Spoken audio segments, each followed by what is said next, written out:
국민 여러분 안녕하셨습니까? 강성만평의 강성만입니다. 특별히 오늘 이 시간에는 교통 전문가 한 분을 모셨습니다. 우리 국민의힘의 터줏대감이시기도 하죠. 전 서울시의회 교통위원장을 지내신 최홍우 위원장을 모셨습니다. 안녕하십니까? 안녕하십니까. 전 서울시의회 교통위원회 위원장을 지냈던 최홍우입니다. 특별하게 제가 초대를 됐는데 모든 서울의 교통 업무를 강선만평에서 물어보는 대로 답변을 소상하게 해드리겠습니다. 다행히 철도 노선 합의를 받고 네. 서울 지하철 노조는 하루 만에 또 네. 합의가 타결돼서 이 민주노총의 뜻대로 총파업이 진행되어 가고 있지 않은 것 같은데 그나마 다행인데 이 화물연대 파업 이 문제를 어떻게 일단 보시는가? 네, 그렇습니다. 지금 화물연대에서 파업을 하는 이유는 딱 한 가지입니다. 안전 운행제를 좀 해달라. 근데 이 안전 운행제라는 게 잘 아시죠? 실질적으로 도로교통법상의 77조를 보게 되면은 차량의 운행을 제한하는 곳과 79조에는 화물 차량이 적재량의 일정 규모를 넘지 않게 탑재를 해야 되는데 그 이상을 계속 탑재하기 때문에 지금 정부와 관계되는 부처에서 운행을 제한하고 있다.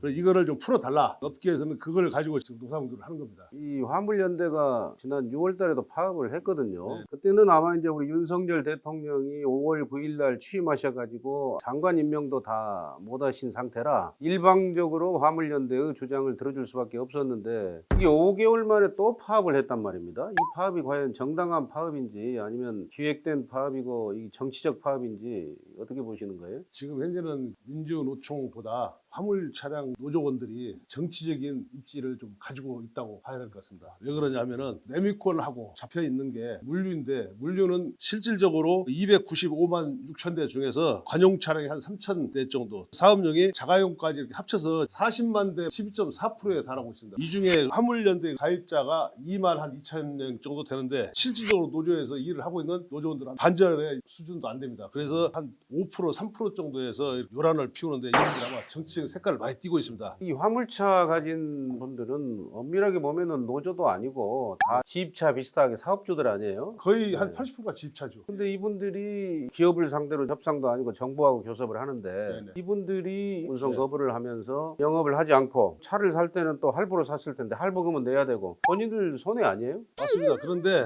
현재 화물차만 하더라도 제일 시급한 게 레미콘 화물차입니다. 이걸 담보를 잡아서 여러 공사 현장, 아파트 현장 하선을 못하게 그런 방해를 하고 있는 것인데 레미콘 업체는 1083개 업체가 있어요. 네. 14% 정도가 지금 매물로 나와 있습니다. 네. 이거는 뭐냐면 자기 자산의 레미콘 차량이 아니고 전부 번호판을 개인한테 다 팔았어요. 지입을 받고 있기 때문에 이분들이 지금 이런 노사를 하면 지입도 주지도 안 하고 또 회사를 계속 적자를 시키기 때문에 회사 자체에서는 지금 팔고 싶어 하죠. 그래서 레미콘 공장 가동률은 전국에서 20%만 지금 가동을 하고 나머지 80%는 지금 다 문 닫는 상태예요. 안전운행제인데 그 안전운임제라고도 하죠. 말하자면 최저임금 보장해주라, 보조금 달라는 얘기인데 지금 국민들 사이에서는 이런 지적도 있어요. 우리나라 이 전체 노동자 중에 민주노총하고 한국노총에 가입한 노동자는 불과 17.4%밖에 안 된다고 제가 듣고 있습니다. 82.6% 정도의 노동자들은 민주노총, 한국노총에 가입도 못하고 200만 원, 250만 원 저임금에 허덕이고 있는데 이 화물연대는 운반기사가 월 500만 원 넘게 수입을 한다는데 왜 이렇게 경제도 어려운 세계적인 상황에서 파업을 하고 거부를 해가지고 이런 목리를 부리느냐 이런 지적도 있거든요. 실질적으로 노조에 가입된 종사원들은 12.4%입니다. 많은 인원이 민주노총에 가입되는 건 아니고 실제로 이분들이 주로 강성이기 때문에 이분들이 레미콘 정책을 자기 나름대로의 판단을 해서 그 사람들의 목리를 부리는 사태까지 와 있기 때문에 이걸 좀 바로 잡아야 되겠다 그런 말씀을 좀 드리고 싶습니다. 이번 화물연대 운송 거부 파업은 사실상 윤석열 정부가 지난 6월달 파업할 때 일방적으로 손을 들어주고 양보해서 좀 얕보여서 이렇게 스스로 자초한 부분이 있다는 지적도 있어요. 다행히 이번에 윤석열 정부 또 원희룡 국토교통부 장관이 상당히 강공 드라이브를 하면서 업무 개시 명령을 내렸잖아요. 그래서 네. 그 업무 개시 명령 때문에 시멘트 출하량이 5%에서 지금 44% 절반 가까이 올라오고 그렇습니다. 많이 지금 좋아지고 있다고 합니다. 이번 기회에 타협을 잘해서 나가는 건 좋지만 타협이 안 될 시는 바로 정부에서 새로운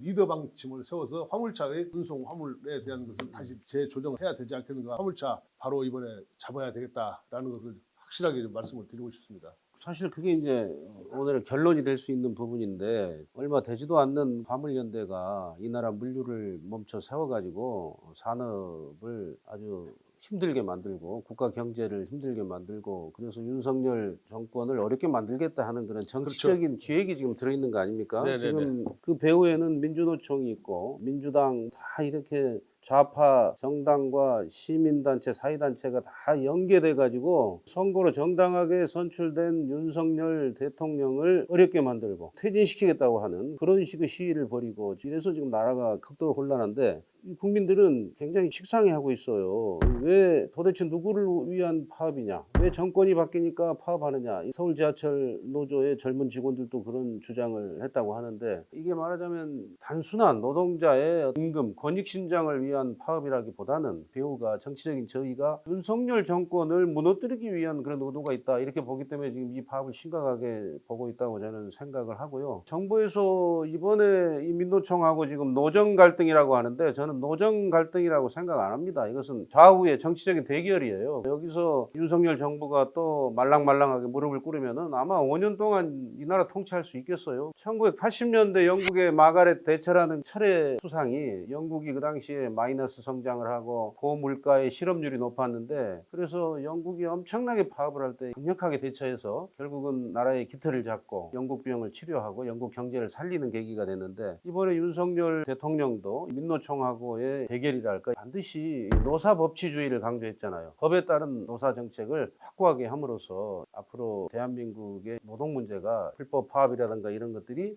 국가 경제의 발목을 더 이상 잡는 일이 없어야 된다 하는 것이 지금 많은 국민들의 뜻 아니겠습니까? 어떻게 생각하십니까? 그렇습니다. 29군데 중에서 지금 현재 21군데는 이미 운행을 다 하고 있어요. 오늘 또 뉴스를 보니까 산업 현장에서 이미 29군데에서 한 8군데 정도만 강성 노조로 버티기 작전으로 조사를 하고 있고 나머지는 현재 계속해서 운행을 재개하고 있기 때문에 이번 기회에 확실하게 정리정돈을 하고 넘어가는 것이 좋지 않겠는가 저는 그렇게 말씀을 한번 드리고 싶습니다. 네. 이 화물연대가 지난 20년 동안 14차례나 파업을 했다고 그래요. 이 민주노총의 문제는 앞으로도 대한민국의 경제 성장이나 기반하고도 밀접한 관련이 있는 것 같습니다. 택시 문제에 대해서 좀 여쭤보겠습니다. 현재 서울에 택시 문제점이 있거나 앞으로 개선되어야 할 내용이 있다면 그게 무엇인지 그리고 얼마 전에 그 개인 택시 부재 해제 후에 승객들의 반응은 어떤지 좀 얘기해 주십시오. 지금 현재 서울의 택시는 개인 택시가 지금 한 49,200여 대가 있고 범위 택시가 한 22,600대 정도가 돌아다니고 있고 합해서 한 71,800대 정도로 지금 운행을 하고 있다라고 말씀을 드리고 지금까지 개인 택시가 가나 다조로 2일하고 3일째 되는 날 휴무를 하죠. 근데 이게 지금 없어졌습니다. 매월 20일간을 운행하다가 택시 그 대란이 이어지다 보니까 부재 해지를 했죠.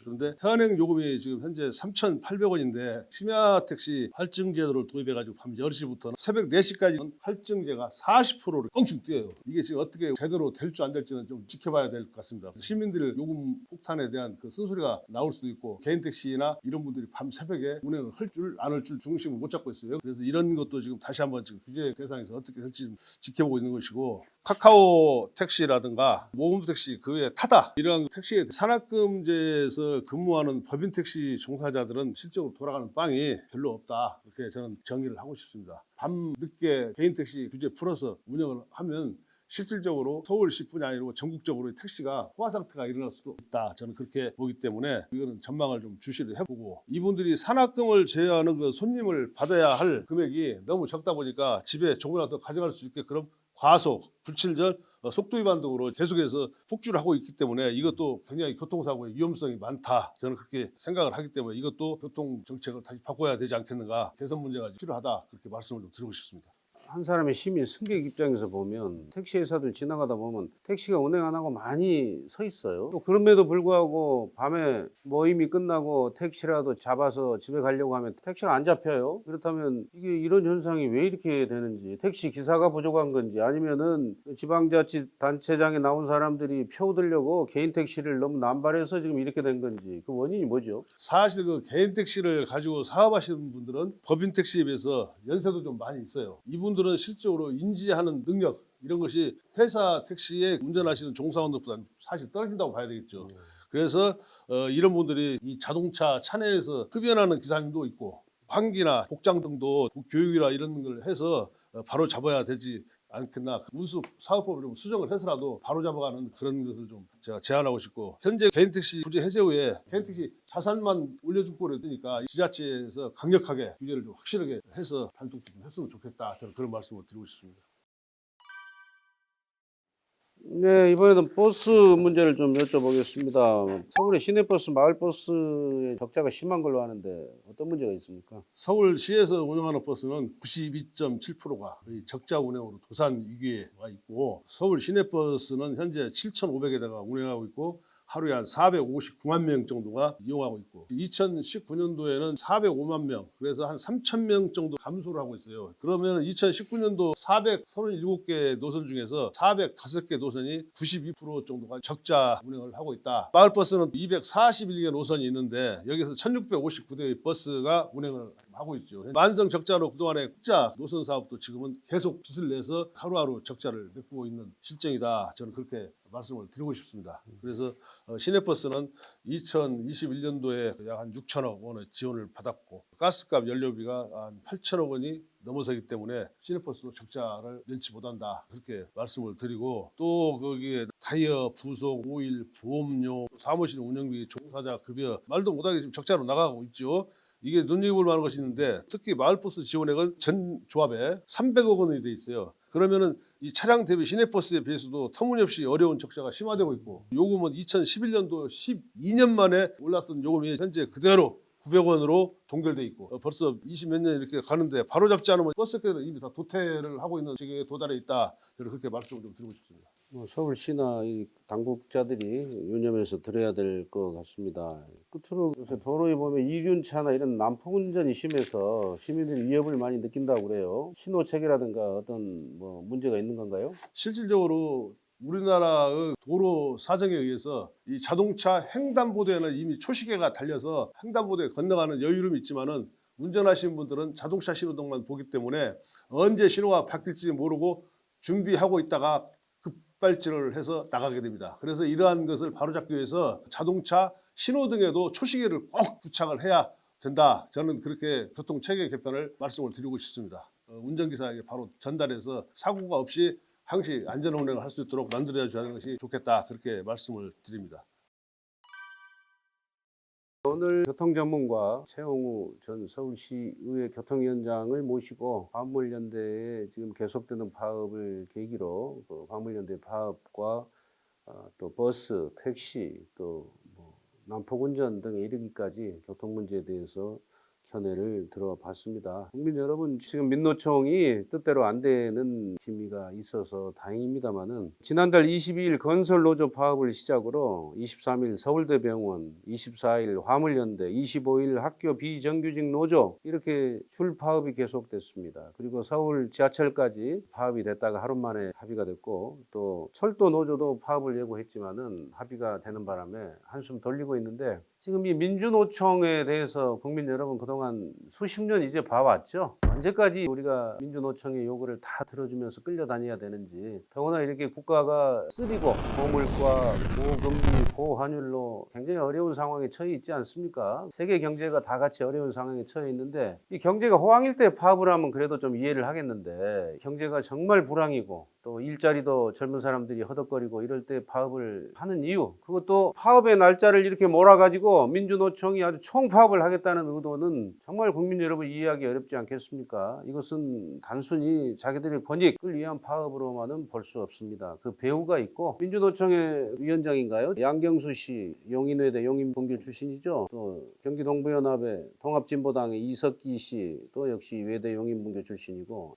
이렇게 뭔가 좀 연결고리들이 보입니다. 이렇게 총파업을 단행하는 데는. 이 목적은 결국은 윤석열 정부를 어렵게 해서 윤석열 정권을 무너뜨리겠다, 이런 의도를 보이기 때문에 우리가 굉장히 경계해야 되는 것이고, 우리가 여기에 대해서 현명한 대처를 해야 되는데, 다행히 윤석열 대통령께서 아주 강경하게 노사법치주의, 불법 노동행위에 대해서는 절대로 양보하지 않겠다. 또 우리 원희룡 국토교통부 장관도 민노총이 민폐노총이다, 이제 손절해야 된다, 이렇게 강력하게 대응을 하고 있고요. 포스코 노조 같은 데서는 이제 민노총을 탈퇴했지 않습니까? 그래서 포스코의 주가가 올라가기도 했고, 이 민노총이 너무나 강경 일변도의 정치 투쟁을 하는 바람에 국민의 마음을 좀 잃을 수도 있지 않을까 하는 그런 생각을 합니다. 어려운 시기 화물연대 파업 빨리 중단하시고 국가 경제를 살리는 데 동참해 주시기를 국민 여러분도 함께 마음을 모아 주시고요. 또 선거로 선출된 윤석열 대통령이 임기 5년 동안 잘 이 나라를 이끌어서 성공한 대한민국을 만들어야 우리 국민 모두가 편안하지 않겠습니까? 그런데 이렇게 6개월밖에 안 된 대통령을 흔들고 퇴진시키겠다고 하고 뭐 이래 가지고 나라가 되겠습니까? 얼마나 불행하겠습니까? 국민 여러분